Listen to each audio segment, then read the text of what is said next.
Okay, folks, I think we'll get started. Welcome to the latest Indigenous School Public Service Perspectives series. My name is Jeff DeBalco, a professor here at the school, and it's a great pleasure to welcome all of you here in the classroom in person, as well as folks online to this session that features Dr. Elaine Shao, who is an assistant professor at Kent State University, new to the region, longtime friend, colleague, who lucky to have now based here in Ohio. She's at the School of Peace and Conflict Studies and brings a background in natural resource management and policy, law with a JD, as well as economics. And so kind of crosses a wide range of disciplines, reflecting kind of what we do here at the Boynton School and embracing that, leaning into an interdisciplinary approach. She focuses on environmental peace building. And so not surprising, this is an area that brought us together in a shared area of interest, particularly in areas of conservation, particularly in areas of sub-Saharan Africa, East Africa, and Central Africa. And so again, aligning with a lot of the interests and focus of people in the program and people here on campus. Also a very strong background in working from the environmental justice angle and bringing that into these questions of conservation, environmental peace building. And so that's work that's kind of ranged across the world. She's been very active in the applied interface of research and policy through working with IUCN and some of those kind of key international actors that are bringing the best of research into practice and dialogue with not just scholars, but also communities and policymakers. So it's a great pleasure to welcome her. She'll give a talk, and we'll have opportunity for questions here in the room and from online. Those of you online, we ask if you could just be sure to mute yourself while Elaine is talking, and we'll go from there. Did I get everything, Mackenzie? Yeah, okay, awesome. Ciao, over to you. You can just call me Elaine. My traditional name also is Lani, so I go by either name. So thank you all for making this time to come and sit indoors on such a beautiful Friday afternoon. It's been a pleasure to kind of see this part of Ohio. I hadn't gone south of Akron yet, so this is actually like a little bit of an adventure. I packed the dog in the car and was happy to come down and see kind of the beautiful southern part of the state. And also, I feel just so grateful to be here, invited by Jeff DeBalco, especially as somebody who was reading his work as a grad student, studying environmental peace building and peace parks, and to be able to kind of come here today and share a few little insights that path has led me down or towards since then. So, yeah, I will start us off a little bit, as many people who work in the environment do, on the darker side. Some of you will have come across these statistics before, but in 2009, there was a paper by Hansen and others noting that over 90% of the world's major armed conflicts were taking place, or at least between 1950 and the years 2000, were occurring in countries containing biodiversity hotspots. And I think at least 80% of those were actually taking place within the hotspot areas and or near them. So we're looking at a huge coincidence between armed conflict or violent conflict and biodiversity conservation, right? So natural areas, right, under great threat. And at the same time, right, these natural protected areas are the spaces that we're relying on for so many things, right? The conservation biologists are saying that we need protected areas to protect the last and critically endangered species of all different kinds, the genetic diversity, et cetera, that we need for sustainability of life on this earth. And also to protect us from climate change, right, for the ecological resilience. We also have the social scientists telling us that these protected areas provide for livelihoods, economies, health and well-being, right? And then we have our environmental economists saying that natural resources and protected areas provide, immeasurable values, and that actually we need to be doing more to measure them. And the governments expect these protected areas in many places to earn their keep, bring in tourism revenues, bring in visitors, protect iconic species that become emblematic for cultures, right? And to fund things, even like public schools, health centers, clinics, etc. And on top of all this, right, the environment, peace, and security scholars have been saying that this is a space where cooperation needs to happen, that this can be a tool for conflict resolution. So while we rely on nature for so many things, our relationship with the environment doesn't always indicate that. Whether we're calling it the Anthropocene, the Capitalocene, the Plantationocene, we know that environmental degradation and is our fault, really, right? There's been a breakdown in our relationship with nature. We all know that it's not just the environment that we're degrading, right? That this degrades our quality of life, our health and well-being, our dignity. We talked about dignity of work and livelihoods just earlier in the conversation today, and that this burden of environmental degradation and pollution, et cetera, is not borne equally across the human family, right? At least here in the North Atlantic, especially. It's Black, Indigenous, and other people of colors. It's these communities, BIPOC communities, that suffer the most from environmental pollution and pollutive industries.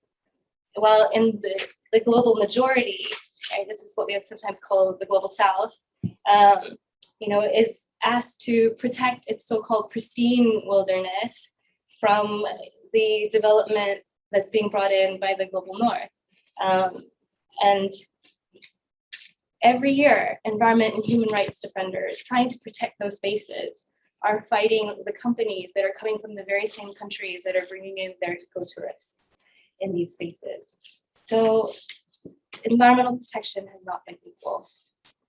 While where our means of survival and resilience, right, and rights and dignity are sufficiently threatened or extinguished or degraded, this is the space where violence and violent or armed conflict can potentially live.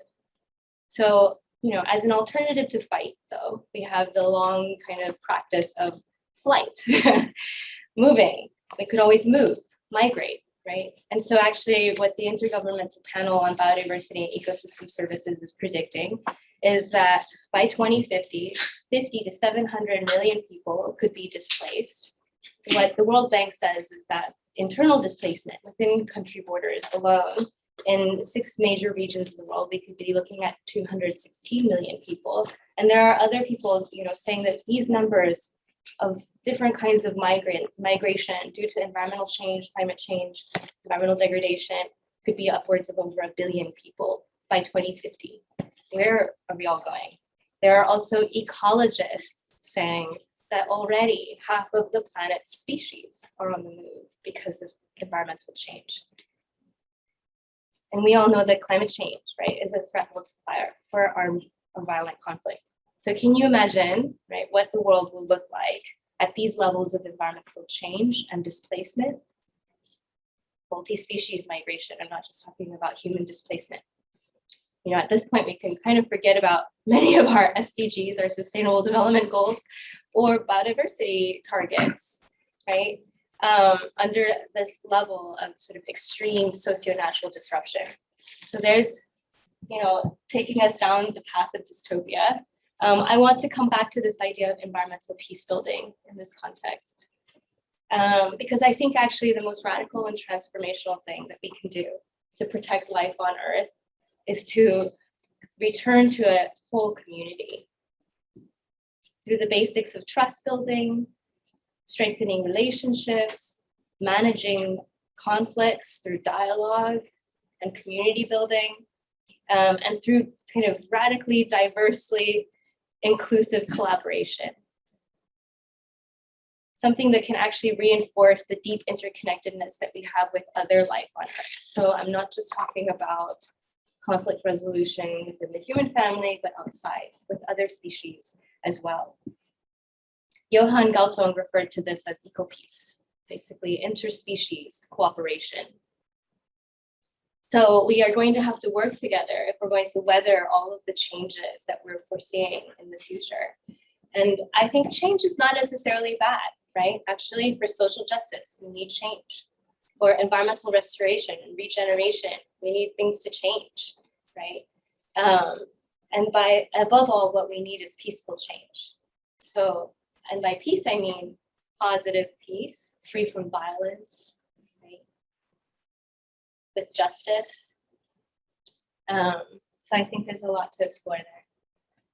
And to break some of that down, I'm going to kind of take a different approach from most research talks, which is to use the technique of my grandparents, who were historians, is to learn from stories, right? So I'm going to share a few sort of illustrative stories of how I've kind of learned about peace from peace parks. And in this context, I'm talking about international peace between states, social peace between peoples, and ecological peace between humans and the rest of nature. So not humans and nature as a dichotomy, humans and the rest of nature. And then I also want to talk about little p, environmental peace building, the local, indigenous, traditional, community-driven processes of conflict resolution through the environment. And then I want to share a little bit about what I learned from ecological peace building, from lions, rhinos, the Rwanda, and Johan Galtung. So this is where I undertook a case study about the Kagera National Park and human-wildlife conflict strategies, ways to manage human-wildlife conflicts around the borders of the park. And what does that say for peace, our approaches to peace in a more than human world? And when I say more than human, I'm referring to the assemblage of life that constitutes each and every one of us, but also our natural systems, right? So I, in this moment, am not just a human or me, I am also made up of a collective of bacteria, other microorganisms, minerals, water, etc. And I can't exist without those other things, right? So I myself am more than human. And I also rely on a more than human external system, right, for sustenance and food and survival, etc., etc. So there's no such thing as a pure human, right? We always have to be thinking in terms of the more than human. So then from there, I'm going to talk a little bit about what I learned about positive peace, peace with justice, from Black, Indigenous, and other communities of color and environmental conflicts. Right, we've repeatedly kind of seen in BIPOC communities, actually conservation, development, science, technology fail us actually as individuals or as communities. And as the vast majority of the human species, we have to move beyond thinking about BIPOC as minority. We are the majority. So, and mostly this is in the ways that these types of interventions can actually divide us, right? Benefit some at the cost of others, reinforce discrimination, coloniality, or injustice. So, I'm not saying that we want to abandon any of these things, but we need to emphasize that these conservation, development, technology, science need to be held to the standards of justice and positive peace. So peace parks are where I really first encountered and started to evolve my thinking around peace as a concept, right? So in 2006, I was a first-year law student. I don't know if anyone in here is on that track at all, but I was a first-year law student involved in a project to establish a peace park on the border of Honduras and Nicaragua, in the southernmost extent of the natural sort of pine oak forests that had been a place afflicted by civil war, right? These were trees that still had bullet holes in their trunks. And many of the children there had been orphaned during that time. So one of the important things about this place is that, it was a dangerous place in terms of state-sanctioned, what I would consider illegal timber or logging extraction, but also a place where the river crossed the border, both north to south and then back to north again. And so you're talking about an upriver downstream dynamic that isn't, power on one side only. The waters would return back to the sort of upstream community as a downstream community later on at some point. So it created actually a different layer of interdependence around a natural resource that made cooperation or environmental cooperation, environmental peace building interesting, I think, at least from my perspective.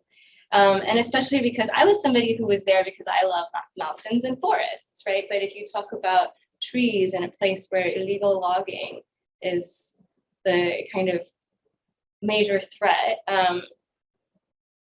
the kind of political impetus to be on your side is a little bit different, right? In fact, actually, if I had come in asking about trees and timber, I would have probably been removed from the territory pretty quickly. But if I came in talking about water, it was different. People were open to that. And so I found that that was a very, a doorway that needed to be cracked open.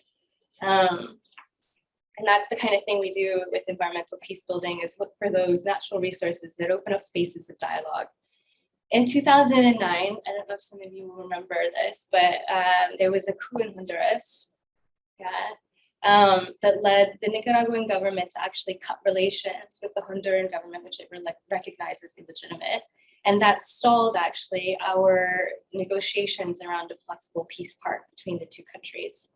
I actually, as a law student at the time, thought this was a really brilliant opportunity to explore a community-driven patchwork peace park.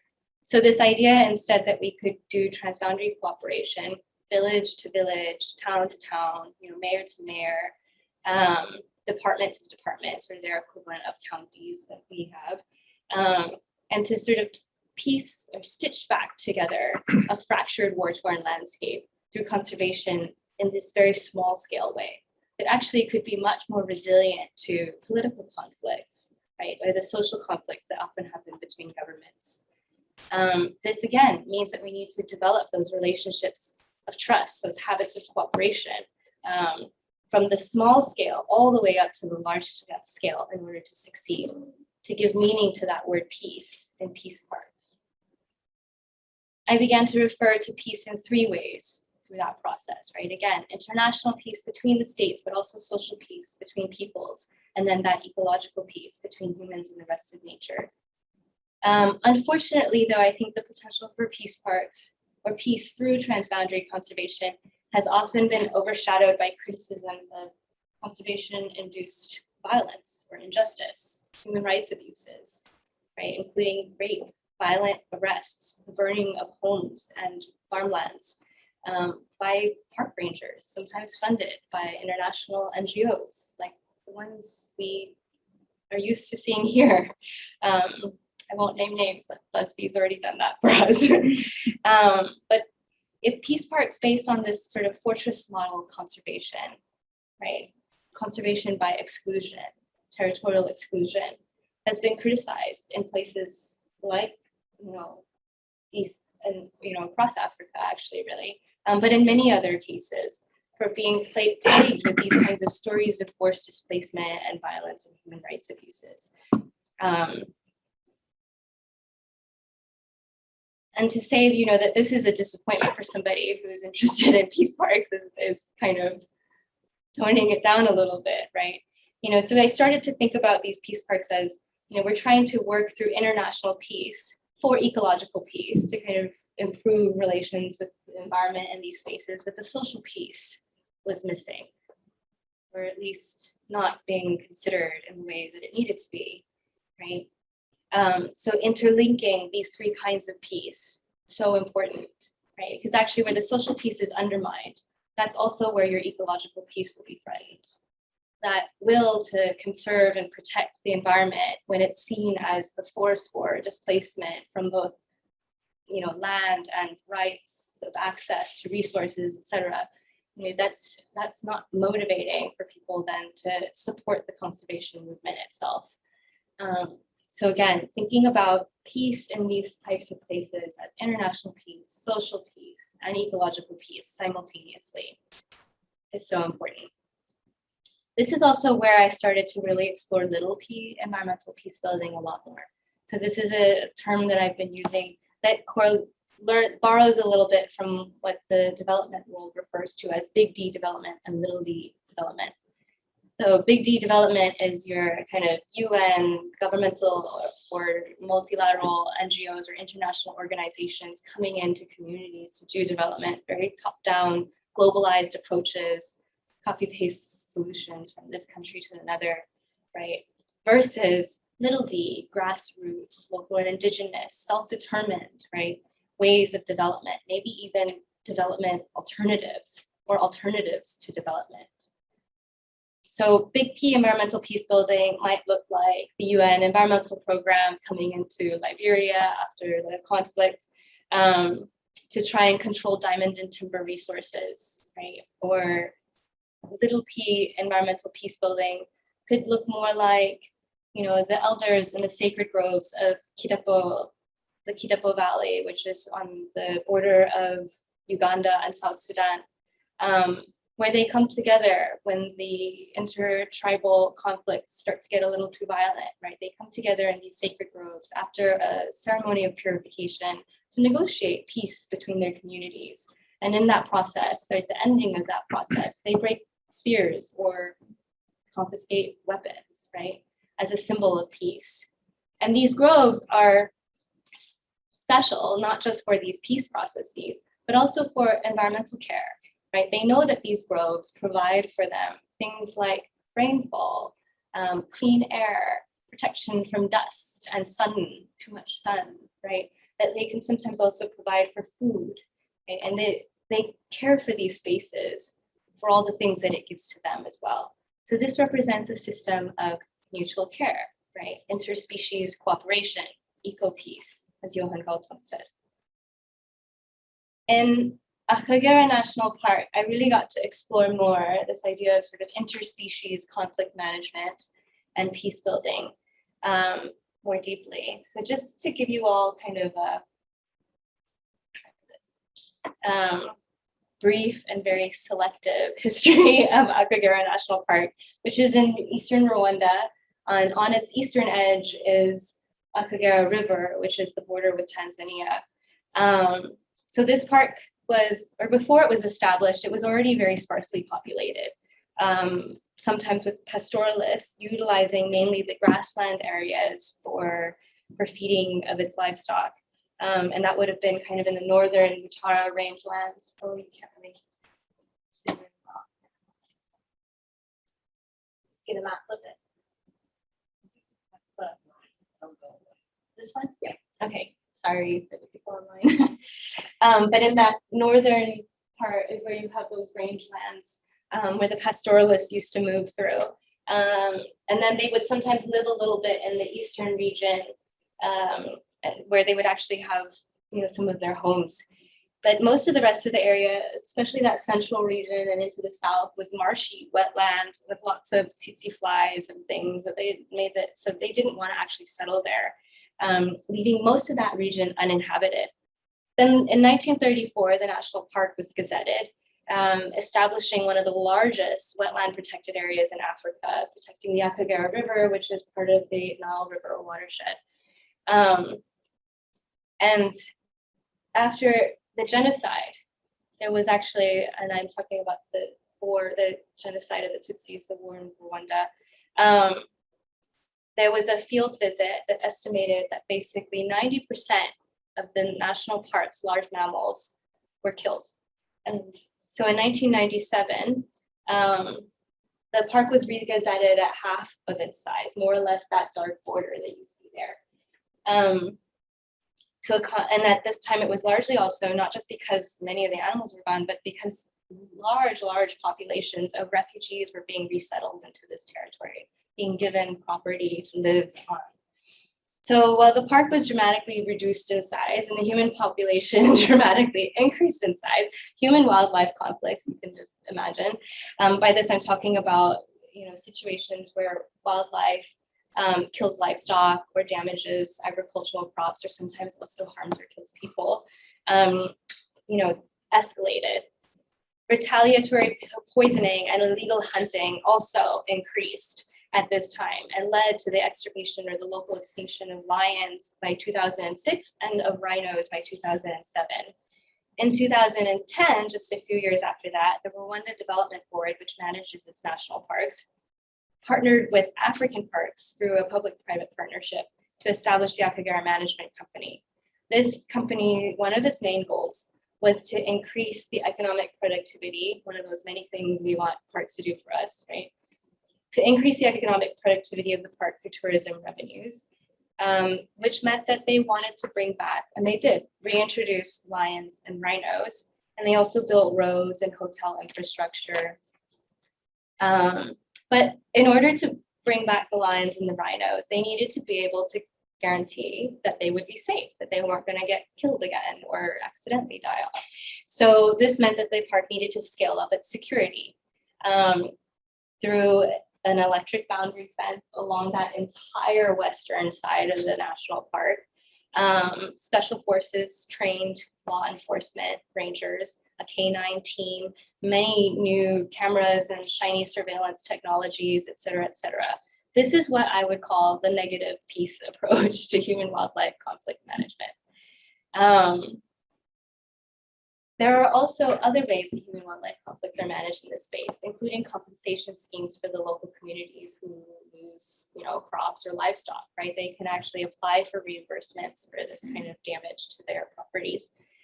That's what I would call the liberal peace approach to human-wildlife conflict management. And on the other side of this is more traditional, culture-based, community sort of cultural practices around human-wildlife conflict management that I think trends towards positive peace. Together, the electric fence and the compensation schemes reinforce a culture of human-wildlife apartheid, separation. And this is why I think about it as a form of negative peace, right? The fence draws a line of physical separation. The compensation scheme built around this, actually says that you get paid for the damages if the wildlife originates from the park. And this happens whether or not the wildlife actually did originate from the park, right? The wildlife have always existed inside and outside of the park, but you only get the compensation payments if you attribute origin to the park. And so what this means is that everyone talks about wildlife as the park's wildlife. And with many species, once they become problem animals, right, the kinds of things that damage your crops or your livestock and things like that, the incentive then is to move them from off of community lands and into the park lands.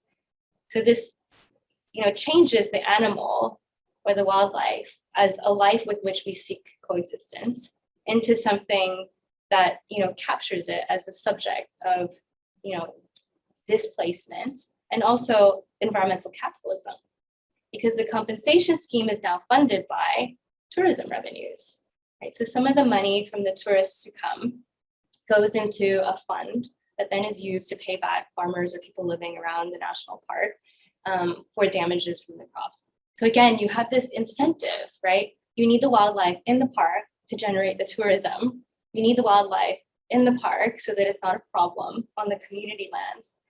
And it also changes our mentality around which species are desirable or undesirable, depending on which side of the fence they're on, right? If they're inside the park, it's fine, it's great. Lions, rhinos, beautiful. On community land, not okay. You don't want the lion on your land, right? So again, a culture of human-wildlife separation. So the challenges that this creates, right, is that it creates this cultural violence of separation based on a belief that humans and wildlife should actually be kept apart, right? And that's why I use those words, species apartheid. And a structural violence, right, of institutionalized segregation that's reinforced and implemented by the park management, by the law enforcement, and ultimately by the communities themselves because of this cultural belief of separation, right? Communities often will actually request that wildlife be taken back to the park, whether or not they originated from there. And it refers to the park as where they belong. Wildlife relocation is basically what we think of in sort of the human world as forced displacement, right? It can be and has been a violent and traumatic process. And just to give you an example, in 1975, there was a herd of about 150 elephants living in the Bugesera region, so not even next to the park. This is kind of southern central Rwanda, that people thought were a problem because they were, eating crops and things like that, and were basically coming into conflict with the community. And even though actually at that time there were no elephants in Akagera National Park, they thought that maybe this could have been part of the historical elephant corridor, and it seems to have the conditions that would be appropriate for elephants, so let's just move them there, right?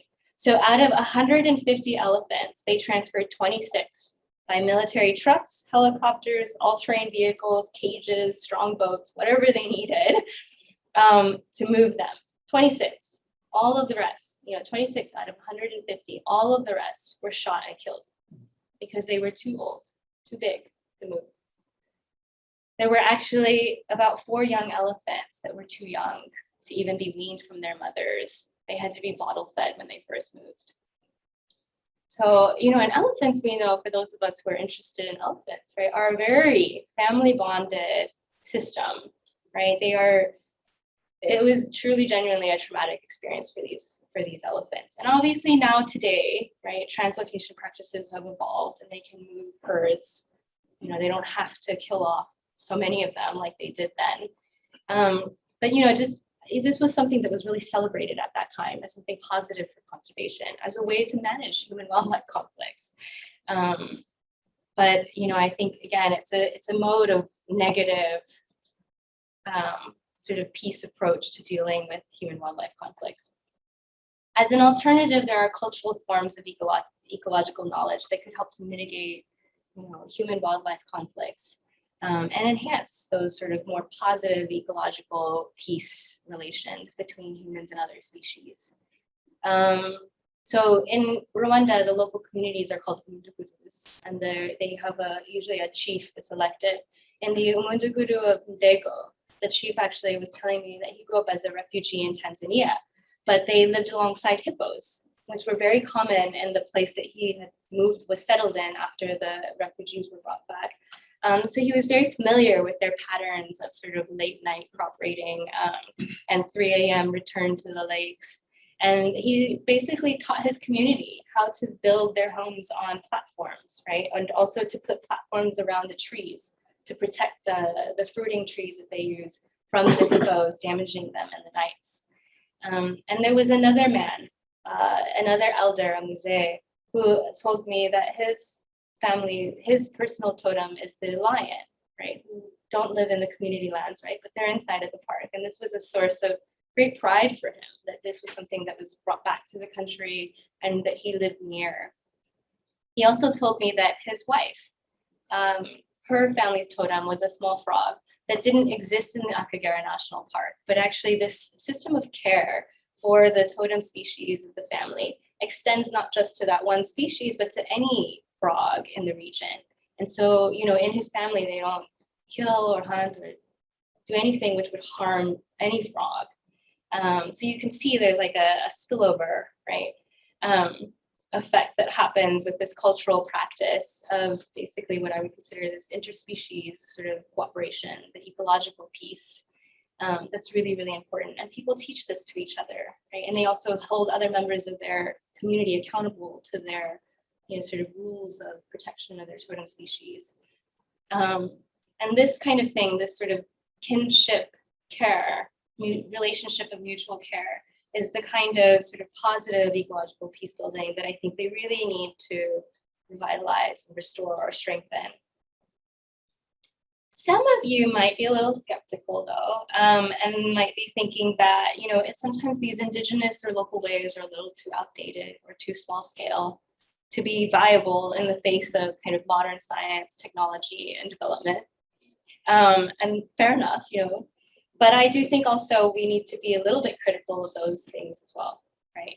And we've seen, of course, with climate activism, right, science actually being the thing which is stopping us from taking greater action. People fighting over what is the science, is it reliable science, and which technologies, et cetera, et cetera. And in the meantime, Indigenous peoples are just waiting for the scientists to figure out what they've always known about nature and the environment and how to live in kinship and harmony with the rest of life on Earth. And at the same time, I have to say, that there are actually environmentalists also saying that in response to this level of environmental change that we're seeing, we need to protect half of the planet, set aside half of the planet. Remember that thing, that division I was talking about with Akagera National Park? land for humans, land for the rest of life. They're talking about half of the planet.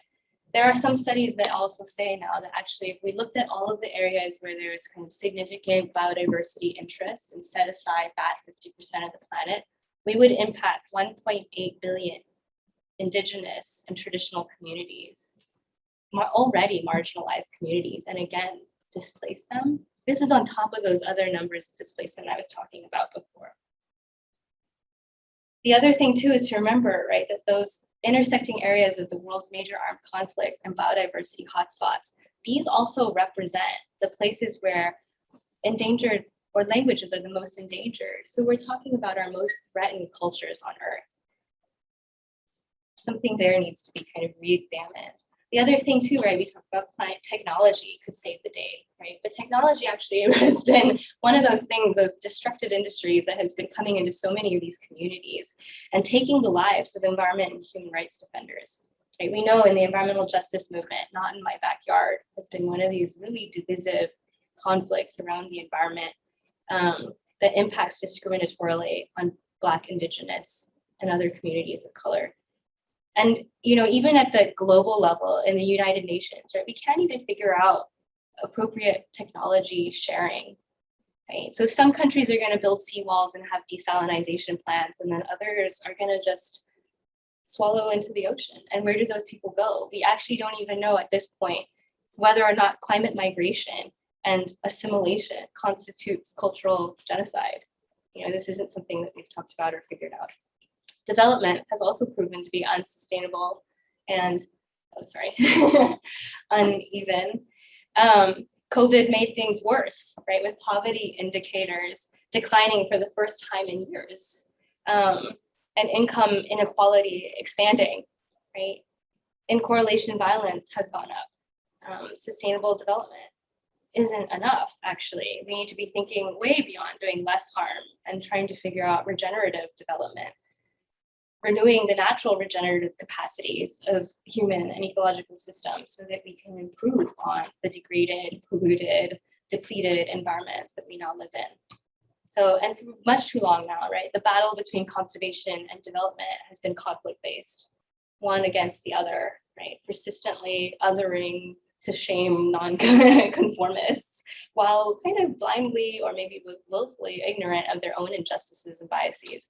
So, you know, I would just borrow from the sustainable development goals, right? We can't protect life on land and life underwater without also peace and cooperation and justice. So what I believe deeply is that our collective continuance or the thriving of life on this planet relies on peace, peaceful relations. Hal White defines collective continuance by interdependence and a covenant of reciprocity with systems of responsibility to our relationships, right? And not just relationships between people again, but kinship between other species and humans. And it's marked by certain qualities like trust, diplomacy, and consent. And so if we don't actually uphold or sort of evaluate our relationships of cooperation according to these kinds of values, right, we can end up with conservation or other kinds of interventions that end up becoming violent for certain kinds of communities. And so this means that the work of environmental peace building today and into the future is not just about cooperation between park managers or governments and governments, but also about restoring relations between ourselves and all these other species, and especially also with unequally impacted communities within our own species, right? And so what does it mean to restore relations? This includes relationships within ourselves and with others, right? If we're going to achieve collective continuance, we have to work together as a collective, as a human family, in dedication to shared goals, to actually co-create that, sort of borrowing the words of Charles Eisenstein, right? The better, more beautiful world that we know is possible. I'm a big fan of Buckminster's quote about, you know, the best way to predict the future is to create it, right? So, but it needs to be a co-creation of the whole Earth, And in this work, we can't just dabble at the edges of less bad or even do no harm, but we need to engage in deep social and ecological conflict transformation that will actually take extensive and radically inclusive dialogue, facilitation, mediation, reconciliation, you name it. Real environmental peace building is so needed right now on the front lines between environmental devastation and the environmental defenders, or in the debates between scientists and politicians, in the organizations or corporations that are trying to figure out what their contribution is to society. In the classroom, everyone, right, being reminded that this separation between us and the rest of nature is unsustainable and frankly kind of a deadly construct. We have to remove this sort of pollution or toxic thinking from our bodies, our habitats, our communities, our societies, our institutions, our minds, and restore these means to self-healing. And by self, I mean that, again, that extended concept of the more than human self, not just ourselves, our assemblage of species, right? Not just our community, but all communities, not just our country, but the whole planet, right? This is where more learning needs to be done, especially also around little p environmental peace building and how it connects with other movements that are so much needed in this space: decolonization and re-indigenization, regenerative justice, the patchwork, peacekeeping, reweaving ourselves into this more resilient, thriving web of life, right? And in that regard, I look forward to being in community with all of you in this journey, and learning from the great work that I hope you will all be doing and sharing with me. Thank you. Ohio. He's at the hotel. I didn't know if I could bring him. I don't know what the rules are here. He comes to my classes. But Very cute. yeah. Anyway, I would love to open it up to any questions. I can see maybe there's a chat actually. So no questions yet. Excuse me. Questions from the audience. What happened in Taiwan and Honduras? With that peace part, I mean, the political level thing never revived, and actually I was fine with that. But there was at some point, some of the local communities, and especially one of the organizations that was working across the borders, picked up on that research turned into a master's thesis. They read my master's thesis and thought that it was actually a really great idea to implement through their organization, and they were doing it for a while. And then there were some other little projects to kind of build sort of community identification of what it considered its forests for protecting. So it was moving out of the hands of the state, designating protected areas and into communities, putting little signs up that were saying this is our forest, and that we protect it. But then I kind of moved and shifted into Central East Africa and fell out of kind of the regular updates of what was happening at a cross-border level. But I don't know, I really hope that it's kind of grown on. Yeah. Thank you. It was very interesting talk and brought up lots of interesting new terminology for me. Okay. Thank you very much. I had the chance to go to Akagera National Park this summer, working with Akagera management team. And we were very surprised with the fence that they built around the park. But one thing that they mentioned is that they tried to reintroduce species outside the park so that the community feel that those animals are also theirs. It's not like the park's animals anymore. So they're trying to reintroduce, but I think they are choosing some species that are not very harmful, like zebras. Yeah. So at that time, I didn't really think about that, but with your presentation, I think it's really making sense that it's the dichotomy between, okay, those are parks, animals, and we can go and visit, but not really interacting with them and having a society where they can live together. Yeah. this research project was done obviously deeply in collaboration with the Apigara Management Company, and we're doing sort of the next phase of that project to try and look into some of the, which species are kind of communities amenable, like open to having more of on their land, and then to what extent would they be willing to sort of engage in kind of ownership of conservation of those species. And that's also tying into some of what's happening at the Rwandan policy level, which is actually to follow the South African approach, which is to allow sort of for privatization of wildlife on private land, and the commodification of the ecotourism, or maybe even wildlife ranching, et cetera, et cetera. And so there's sort of interest to see where that might go. And again, that's what I call the neoliberal sort of peace approach to human wildlife coexistence, right? So, if we put an economic value to that coexistence, that's a different incentive from the cultural approach. Yeah, but these are some questions that are sort of the next level of study that I'm working on with them. Yeah.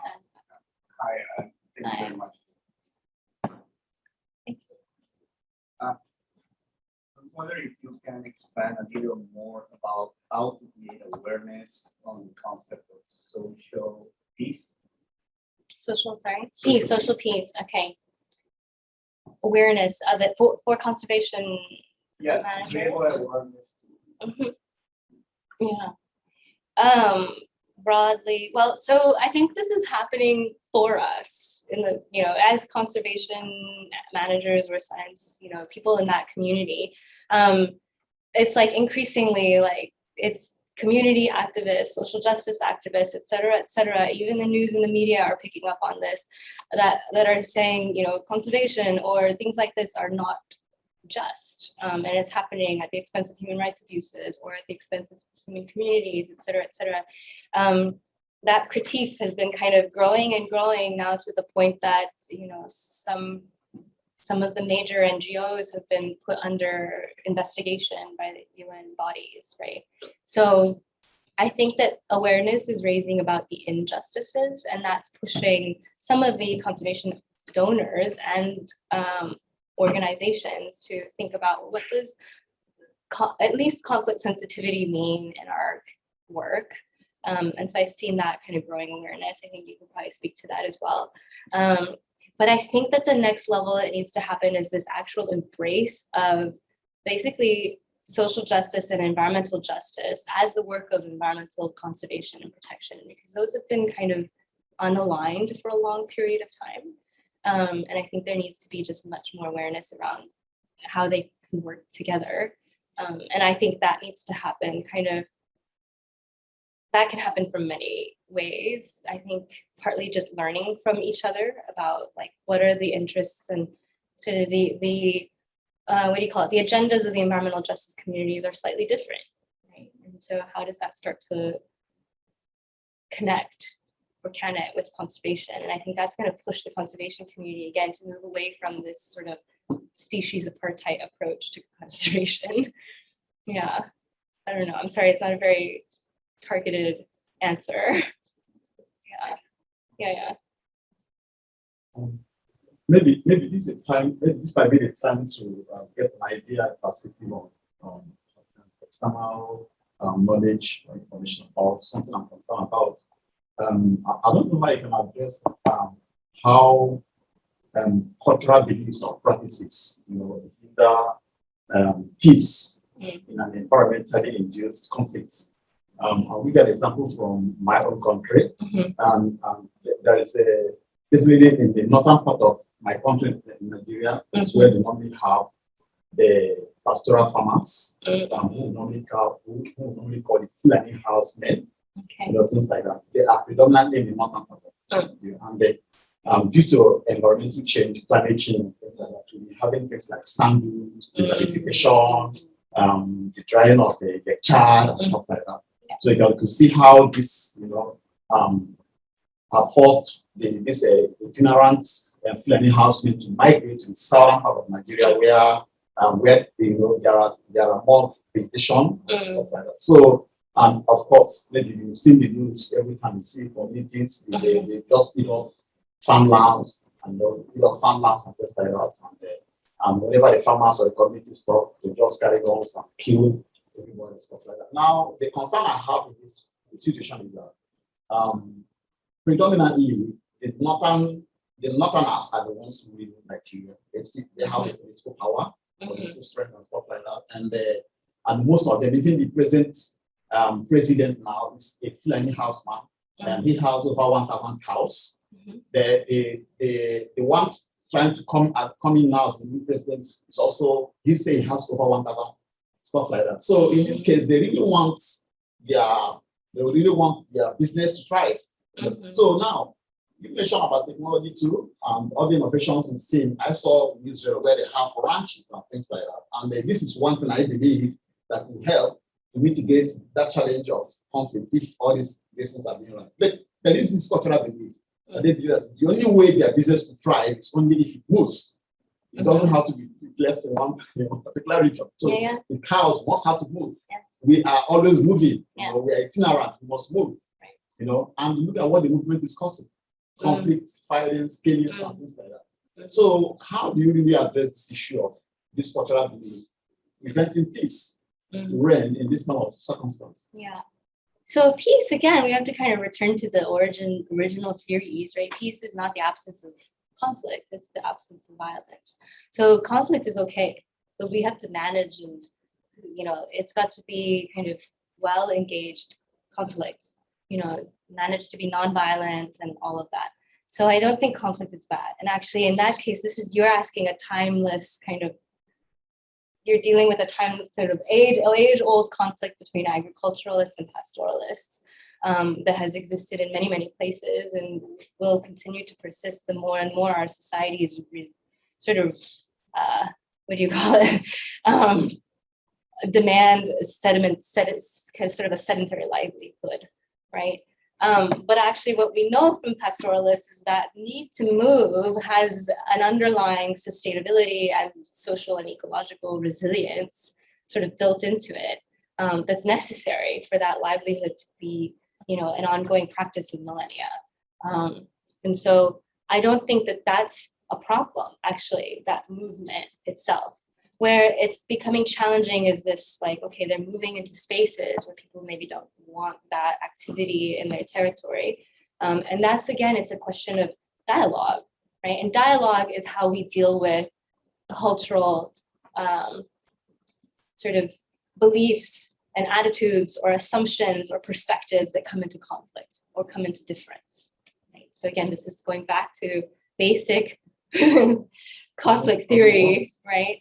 And so again, it's like, this is why I kind of keep saying that, yes, we need these scientists to be doing, like, learning and telling us more things that, but at the end of the day, actually, it's going to come down to the dialogues and the conflict resolution between different stakeholders, this peace building part that's actually going to make life on Earth sustainable or not, as a whole family, right?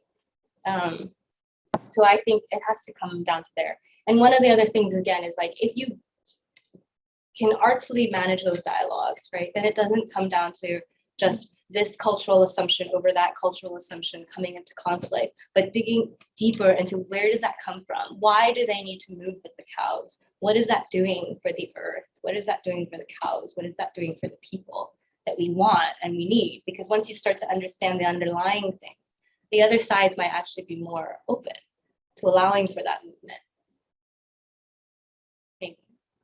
Which dialogue works, and it's Yeah. not working now. Especially if you can start to talk about, like, how can this play into improving your agriculture, right?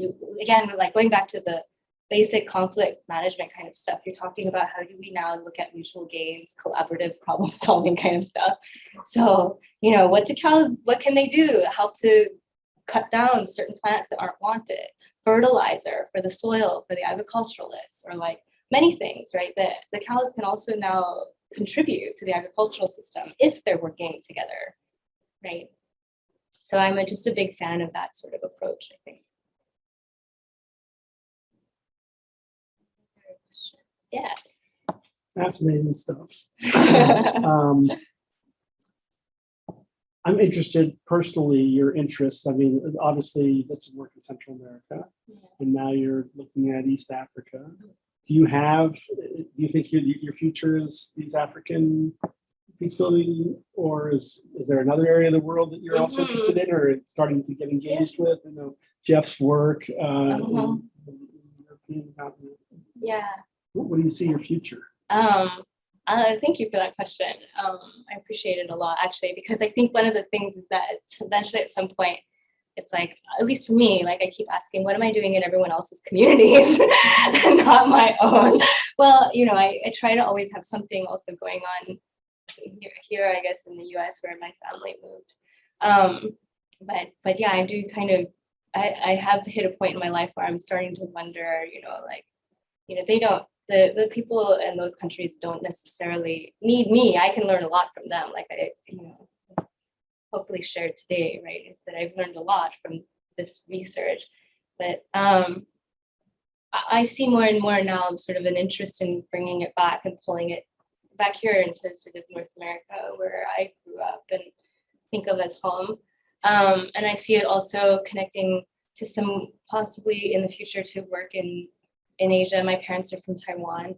And that's a place where you have serious sort of sovereignty issues between Taiwan and China, but also the Taiwan as like its own country trying to be identified at the global level, and it's indigenous nations, right? So Taiwan had dozens of indigenous cultures still, right? But pre-existing sort of a lot of that sort of Han Chinese diaspora that's in conflict with China. And yeah, so I don't know, I think it would be fascinating at some point actually to look into that, because part of that conflict with, maybe this is gonna be too much detail for you, but Taiwan and China is that for many years there was martial law in Taiwan. That's what my parents grew up in, right? And so actually for a long time, they were told they couldn't go into forests, into the mountains or into the ocean, et cetera, people, because it was unsafe. And those were the territories that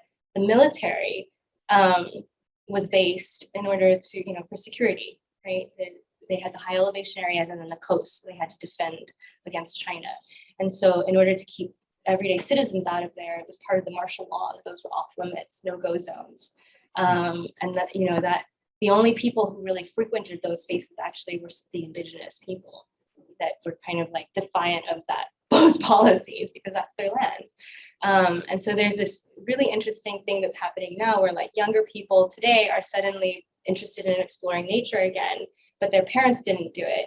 But they're out there in droves in the forest, et cetera, and connecting with the environment in a very different way from the way the indigenous people have. And so I feel like there's something there to be explored a little bit more. Yeah. And then here in North America, sort of my big thing is, really just sort of the environmental justice movements. And one of the ones that really captivates my interest right now is land back. And how do we do that in a way that actually is acceptable for everybody? And no one is actually feeling like they are the new population of displacement, or that, and that it actually is the thing that we need for reconciliation in this country. Sorry, long answer. Yeah, it's a great one. I'm surprised actually no one's asked me if I'm just like way too flaming of an idealist and after this talk, but yeah. Oh, I wouldn't put it like that, but I was gonna okay. ask. I don't think you are. But we do live in like this neoliberal conservation and like political field, and like kind of, I guess, do you have any examples or ideas of how to subvert that, or that you've seen, or that kind of, so we can do little peace building and conservation? Yeah. So I personally have found that one of the little kind of tools or strategies that I've started to use is to adapt my own language, change the way I talk about those kinds of things. So one thing is I don't anymore refer to that as the system we must all live in. Actually, I think that is a system that coexists with many others in this country. And that actually what's more interesting is to not persistently in our language and everyday rhetoric actually give power to that, and to actually give space to some of the other stuff that actually is it needs to be more visible and more empowered within that system. So that's one thing, is I think changing our own language around some of that stuff. And then again, like being a part of really fostering those alternative systems that can provide another option, right? Because as long as we don't feel like other options are viable, we're going to do that thing where we stick with the bad we know, right?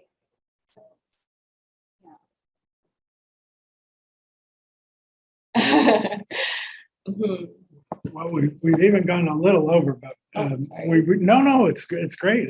They're great questions, and it's fantastic to be in dialogue. I just ask everyone to join me in thanking Elaine for today's presentation. Thank you very much.